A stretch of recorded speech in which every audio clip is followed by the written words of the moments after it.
पुण्यामधील खडकवासला मतदारसंघातून पराभूत झालेले पवारांच्या राष्ट्रवादीचे सचिन दोडके यांनी 2 मतदान केंद्रातील मतदानावर आक्षेप नोंदवला होता। 2 ईव्हीएम मशीनमध्ये 1400 मतं नोंदवली जात आहेत। मतं आणि व्हीव्हीपॅट स्लिपची पडताळणी राज्य निवडणूक आयोगाकडून केली जाणार आहे। दोडके यांनी आक्षेप नोंदवल्यानं ही पडताळणी थांबवण्यात आली आहे। ज्यांनी आक्षेप नोंदवला राष्ट्रवादी काँग्रेस शरदचंद्र पवार यांच्या पक्षाचे उमेदवार सचिन दोडके।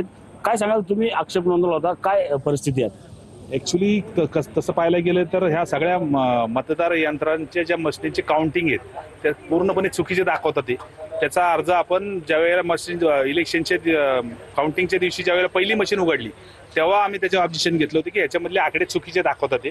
कारण का लोकांची आणि तिथले मतदारांची परिस्थिती आणि जागेवर पडलेले मशीनचे आकडे हे खूप मोठा तफावत आहे। त्याच्यामुळे त्यावेळेला सुद्धा आम्ही अर्ज केला की आम्हाला त्या पेटर्नमधल्या स्लिपा मोजून व्हीव्हीपॅट मधल्या स्लिपा मोजून मिळाव्या। त्या आज जागेत आम्हाला मिळाल्या नाहीत म्हणून आम्ही कोर्टात गेलेलो आहे आणि हायकोर्टामध्ये आमची त्याच्यामध्ये केस चालू आहे।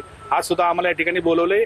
आम्ही पैसे भरल्यानंतर आम्हाला व्हीव्हीपॅट मधल्या चिठ्ठ्या मोजणं अपेक्षित आहे, परंतु त्या चिठ्ठ्या न मोजता ते फक्त आम्हाला त्या दिवशी मशनीवरचा जो निकाल आहे तेवढाच दाखवतात ते। त्याच्यामुळे आम्ही आता तिथं अर्ज केलाय आणि त्या अर्जानुसार त्यांचा अजून अर्ज निकाली निघाला नाहीये। त्याच्यामुळे ही प्रक्रिया आम्ही तिथं थांबवलेली आहे। आता ती त्यांना अर्जाचं उत्तर काय देते त्याची आम्ही वाट बघतोय। रणजित जाधव, TV9 मराठी।